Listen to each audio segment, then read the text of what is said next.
Hello and welcome. I'm Leigh Ann Gerrans and you're watching W News, broadcasting live from the Al Arabiya headquarters. These are our top stories. Russia says it has detained the person responsible for killing one of their top generals, Igor Kirillov. Aides of President-elect Donald Trump will travel to Kyiv in early January as the administration looks to end the conflict between Russia and Ukraine. And judges in France prepared to deliver their verdict in the Pelicot rape trial, the highest profile case the country has ever seen.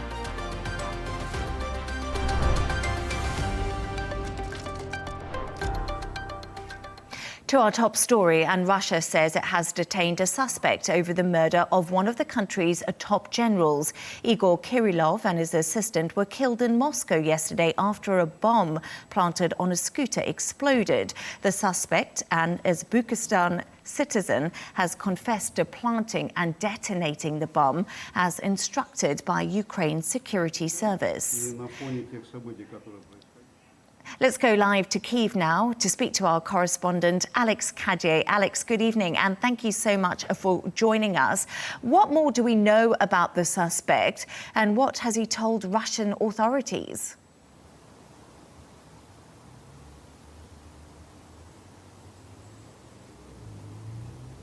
What we know is that this 29-year-old Uzbek man was arrested by Russian authorities and almost immediately confessed that he was behind the assassination of Lieutenant General Kirillov, an Uzbek national who allegedly told Russian security services that he was paid $100,000 and given a European passport as payment for the hit. What we don't know is under what conditions this confession was made. We don't exactly know the background of the investigation and why and how the Russian authorities managed to apprehend this person so quickly. Certainly from the Ukrainian side, there is no comment on this arrest or on this particular individual at this stage, but those Russian security sources leaking a video to a Russian news outlet where we could see this man's confession saying that he was behind the murder of Lieutenant General Kirillov. But as I said, we don't know exactly how that confession came about. Alex, Putin has vowed to punish those involved in the killing. What kind of retaliation is likely, and what does this mean for the ongoing fighting?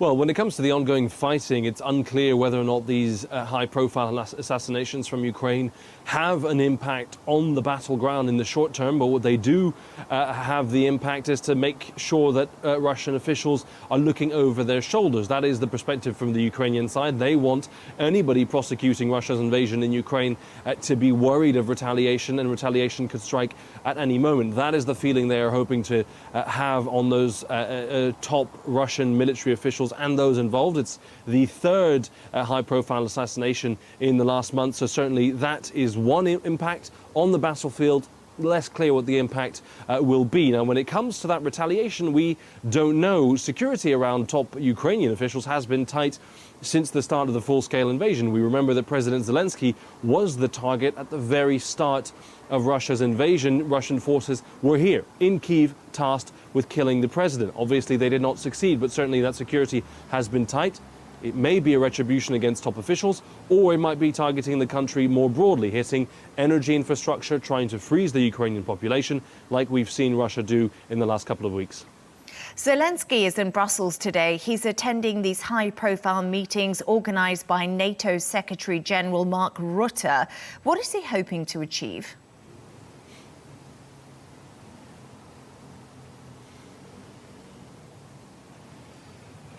Well, he wants to bolster European support. That will be his key priority. We saw a message from the Ukrainian president posted on Telegram from Brussels talking about his meetings with European allies. He says that Europe needs a strong position for the sake of a reliable peace in every fundamental issue that concerns Europe and the end of Russia's war against Ukraine, particularly with an incoming Trump presidency, which could mean less support for Ukraine. Well, then the Europeans may need to step up. The other topic, of course, is whether or not European troops could contribute to some kind of buffer zone if a ceasefire were to be agreed. Now, that's still a long way away, but even if it were to happen, those European countries have to prepare their troops pretty soon. So those discussions ongoing. An interesting little parallel discussion. Robert Fico, the Slovak Prime Minister, will ask his Ukrainian counterparts. He's not been a big fan of Ukraine, nor has he been in favor of supporting Ukraine in this war. He will ask his Ukrainian counterparts to continue a deal whereas Russian gas could flow through Ukraine and be sold in Europe. That deal expires at the end of the month. Ukraine not keen to renew it, but the Slovaks want cheaper gas and therefore asking a favor of their Ukrainian counterparts. Alex Cadier in Kyiv, thank you very much for your insights.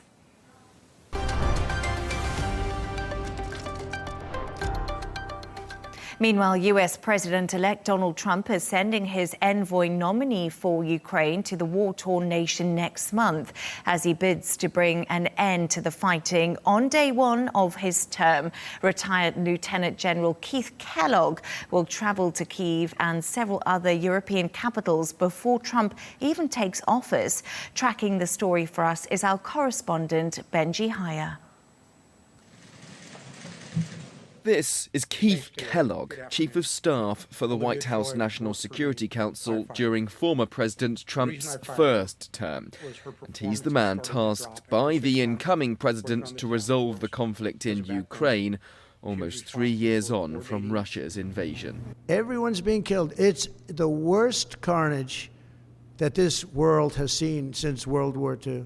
I've had pictures of fields where bodies are lying on top of bodies.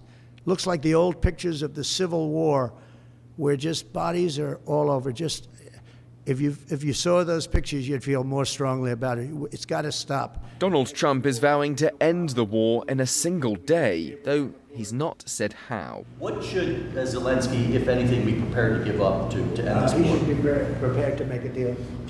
That's all. Got to be a deal. No, got to be a deal. Too many people being killed. That is a war that's hard. Too many people. Got to make a deal. A deal, or a settlement based on territory, would mean Ukrainian President Volodymyr Zelensky and Russian leader Vladimir Putin both coming to the negotiating table. It's why outgoing President Joe Biden is pushing through extra weapons for Ukraine to help its forces keep hold of some of Russia's territory that it's gained, giving the Ukrainian government the best hand possible in potential talks. The President approved a new security assistance package for Ukraine that will provide them with additional air defense, artillery, drones, and armored vehicles. It's the 72nd such drawdown package announced by the United States, and as the President made clear, we're going to continue to provide additional packages right up to the end of this administration. Yet from January 20th, the Trump administration may decide to reduce, pause, or even reverse that military aid, or make it conditional on Ukraine participating in talks. The Western Defense Alliance, NATO, has now taken over from the US in coordinating military assistance to Ukraine, a move aimed at protecting funding from any change in posture in Washington. Keith Kellogg's proposal would see NATO membership for Ukraine taken off the cards in the near term, a stark contrast to the country's own so-called victory plan. Both he and Donald Trump claim they'll secure peace through strength while upholding America's interests, but at what cost to Ukraine and the world. Benji Haya, Al Arabiya News, Washington.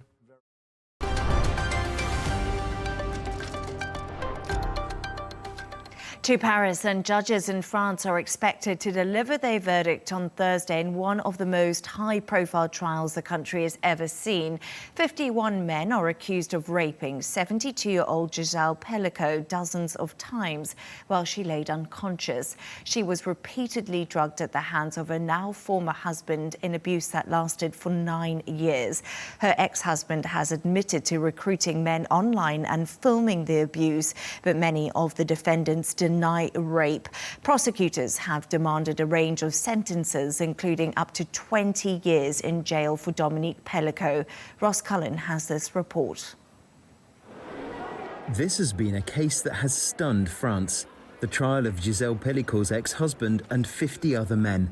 The harrowing case has shone a spotlight on drug-induced assault and sparked calls for more work on prevention and possible changes to the law surrounding consent. I'm more than determined to ensure that chemical submission in France for the purpose of sexual crimes is truly recognized as a public health and public utility matter. Maëlle Noir is a researcher in feminist movements and gender politics. It was really important to us and to French society that Gisèle decided to speak up and to be seen as a victim, but we are being very cautious about not, elevating her as an icon of, bravery and courage to make sure that other victims who also decide to, go through another route to find justice are also recognized as such. The defendants in the Pelicot case come from all walks of life. They are aged between 25 and 72, accused of rape, aggravated rape, attempted rape and sexual assault. Some pleaded guilty, while others deny rape, saying they thought Gisèle Pelicot was pretending to be asleep or that her husband's approval was sufficient for the acts not to be assault. Campaigners blame a lack of confidence in the justice system, a culture of blaming victims in law enforcement and wider discrimination in society as reasons for women underreporting rape. Throughout the trial, there have been weekly demonstrations. Calls are growing louder for France to change the legal definition of rape. It currently includes notions of violence, coercion, threat or surprise, but many argue the law must also incorporate consent. The court case could have been behind closed doors, but Gisèle Pelicot waived her anonymity and in doing so became a figurehead, and there is hope that through her bravery and the consequences of the trial, deeper changes in French society can take place. Ross Cullen, Al Arabiya News, Paris.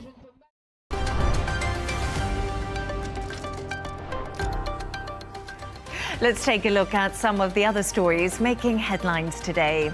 A plot to assassinate Pope Francis during a trip to Iraq was stopped following a tip-off from British intelligence. In his upcoming autobiography, the Pope said after landing in Baghdad in March 2021, he was told 2 suicide bombers were preparing to target an event he was set to attend. Both attackers were subsequently intercepted and killed. Andrew Tate and his brother Tristan must pay £2.8 million after losing a court case over unpaid tax claims brought by England's Devon and Cornwall police. A judge ruled they failed to pay any tax on £21 million of revenue from online businesses, including OnlyFans. In a statement, the controversial social media influencer said this was not justice, rather a coordinated attack on anyone who dares to challenge the system. Relief operations are ramping up in Mayotte following the aftermath of deadly Cyclone Chido, as 120 tons of food arrived on the island today. Health workers are also preparing for a potential surge of disease as recovery efforts continue after the worst storm to hit the overseas French territory in 90 years. The death toll does remain unclear, with only 22 fatalities confirmed in hospitals so far. Luigi Mangione, the man accused of killing an insurance company's chief executive in New York, has been charged with murder as an act of terrorism. Mangione is suspected of shooting Brian Thompson, the United Healthcare boss, on the 4th of December and was arrested following a 5-day manhunt. Prosecutors are trying to bring him to a New York court from a Pennsylvania jail.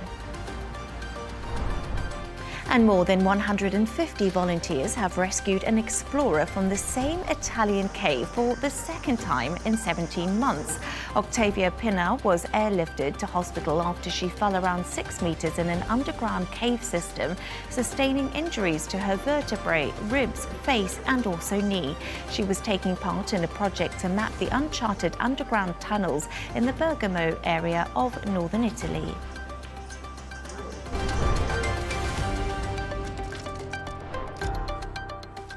Now to the Middle East, and a potential ceasefire deal between Israel and Hamas still hangs in the balance as the two sides consider negotiations. Hamas have said a deal is possible, whilst the Israeli defense minister has stated his country will control security in Gaza with full freedom to act even after the war ends. However, Israel is continuing attacks across Gaza with at least 38 people killed in the last 24 hours, according to the territory's health ministry. The Kamal Adwan hospital was targeted, which resulted in the intensive care unit being put out of service. According to the Gaza health ministry, over 45,000 Palestinians have been killed and over 107,000 injured in Israel's military offensive on Gaza since October the 7th last year. We can now cross over to Tel Aviv, where our correspondent Trent Murray is standing by. Good evening, Trent, and thank you so much for joining us. So we spoke yesterday regarding a potential ceasefire deal being close. So we've been here before. Why could it be different this time?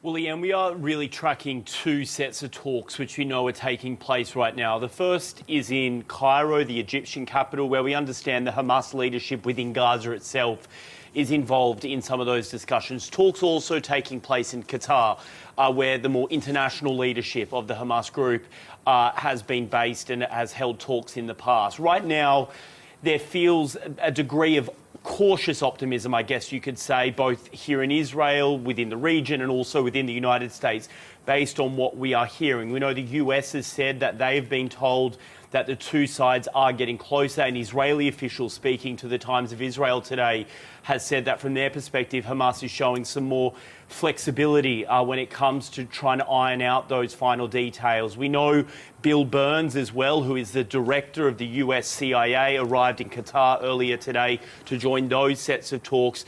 Again, cautious optimism. We have been here before and it has all collapsed right at the end of the finish line. But I think for many in this region, they're hoping that maybe this time it could be different. 439 days now of this war.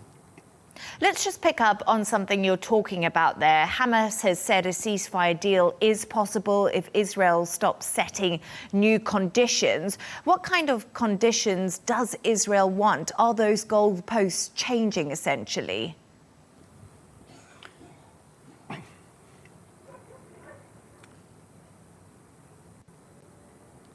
Well, look, we know consistently that the Israeli position has been any sort of ceasefire agreement would be exactly that. It would be a ceasefire, not a permanent withdrawal from the Gaza Strip. As we heard there, Israel Katz, the defence minister, has said even after this conflict comes to an end, Israel still wants to maintain security. That, for a long time, appears to have been a red line for Hamas. They are pushing heavily for Israel to withdraw completely, but we understand now that things are starting to change a little bit, and I think there is potentially the Trump factor creeping in based on certainly some of the briefings that we're hearing here. I think both sides are acutely aware that a highly unorthodox and unpredictable US president is coming soon, and that he may not slam the brakes on Israel as much as President Biden has done on the past. So potentially that is a factor that is certainly making minds concentrate at that negotiating table. We also know some questions around hostages that may be exchanged. We know Hamas would like to get a number of Palestinian prisoners back as part of any hostage deal for the Israelis to get their people home, but there seems to be disagreement over just who those Palestinians may be and how many. The UN's humanitarian agency believes Israel is denying aid missions to North Gaza, with 3 aid convoys told to turn back on Tuesday. What more can you tell us about this?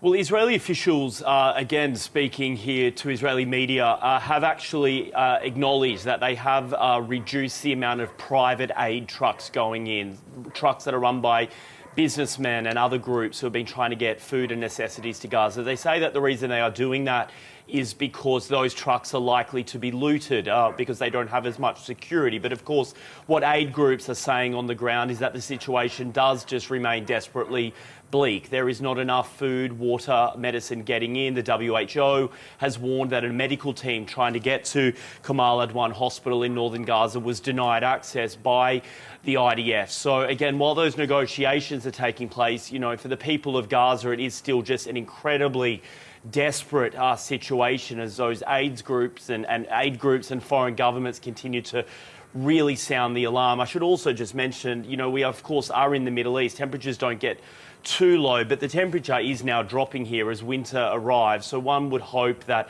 if we can get a ceasefire, it can bring some much needed respite to the people of Gaza. Trent Murray in Tel Aviv, thank you so much for joining us.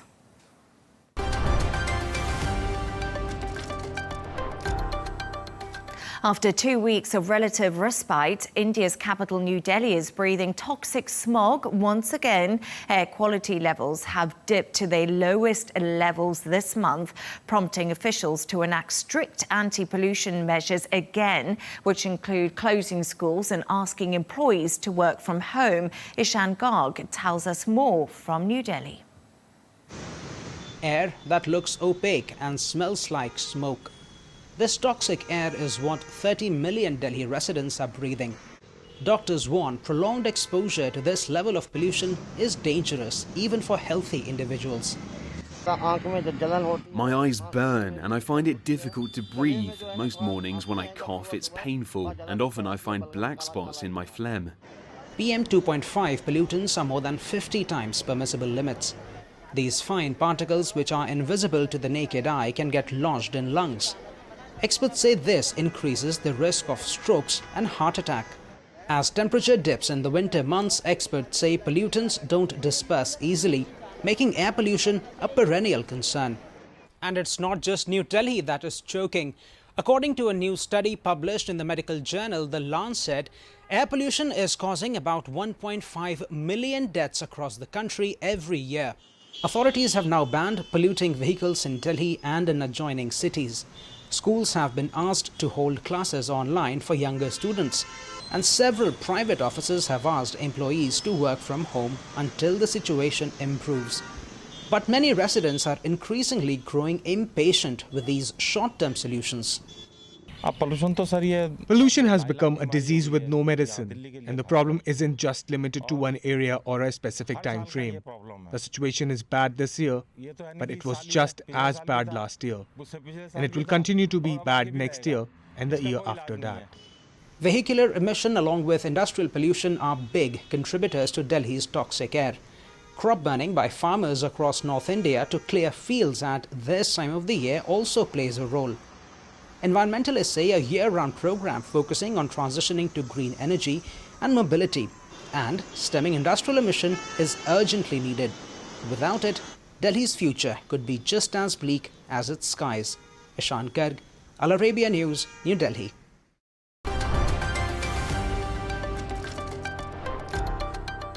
Let's take a look at the top business news. It's reported that the Japanese car makers Honda and Nissan could be set for a potential merger in order to compete with electric vehicle makers. Earlier in the year, the two companies announced they were exploring new possibilities for a future collaboration. Now, Amazon workers in the US could go on strike the week before Christmas after Teamsters union members voted to support industrial action. It's thought facilities in Southern California, New York and Illinois could be affected. And UK inflation has increased for the second consecutive month, hitting 2.6% in November. It comes after the British Chancellor Rachel Reeves announced £40 billion of tax rises in the government's budget in October. Analysts believe the Bank of England will hold interest rates at 4.75% when it makes its decision on Thursday. Turning to sports now, and Manchester United boss Ruben Amorim says the club is better with Marcus Rashford. It comes after rumours the 27-year-old forward could leave Old Trafford after joining the squad's youth team as a teenager. United face Tottenham in their quarter-finals of the EFL Cup on Thursday.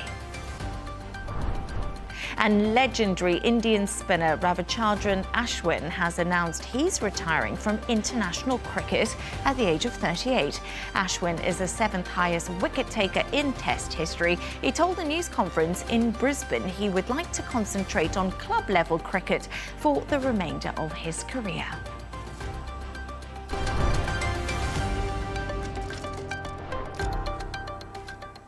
A woman from the Philippines who spent almost 15 years on death row in Indonesia and was nearly executed by firing squad has now returned to Manila. She is now in a prison in the capital where she awaits a potential pardon from the president, Ferdinand Marcos, with Indonesia saying it would respect a decision to grant her clemency. Nina Puna has more. A tearful reunion, 15 years in the making. Mary Jane Veloso was allowed to meet her family briefly at this women's prison after she was flown back to Manila on Wednesday. The 39-year-old mother of two embraced her now grown sons. I thank God, finally all my prayers were answered today. Mary Jane Veloso was arrested in 2010 in Indonesia and sentenced to death after the suitcase she was carrying was found to be lined with 2.6 kilograms of heroin. She has always maintained she was tricked into carrying the drugs by a recruiter who promised her a job as a domestic worker in Indonesia. In 2015, she was granted a last-minute reprieve from death by the firing squad, when the recruiter who allegedly planted drugs on Veloso was arrested in the Philippines and then charged with human trafficking.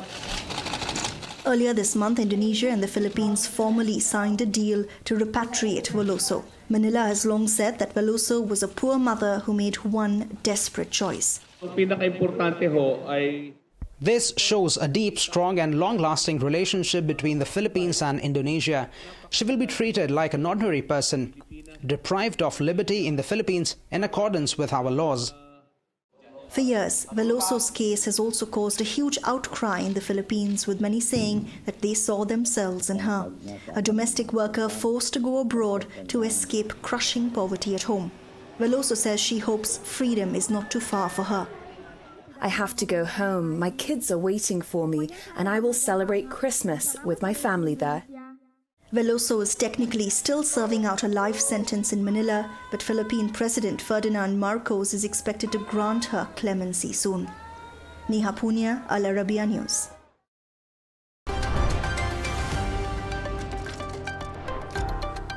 A reminder of our top stories. Russia says it has detained the person responsible for killing one of their top generals, Igor Kirillov. Aides of President-elect Donald Trump will travel to Kyiv in early January as the administration looks to end the conflict between Russia and Ukraine. And judges in France prepared to deliver their verdict in the Pelicot rape trial, the highest profile case the country has ever seen. And that's all from us on W News. Thank you for joining us. Riz Khan is coming up next. And don't miss Tom Burgess-Watson. He's coming up with GNT. Good night.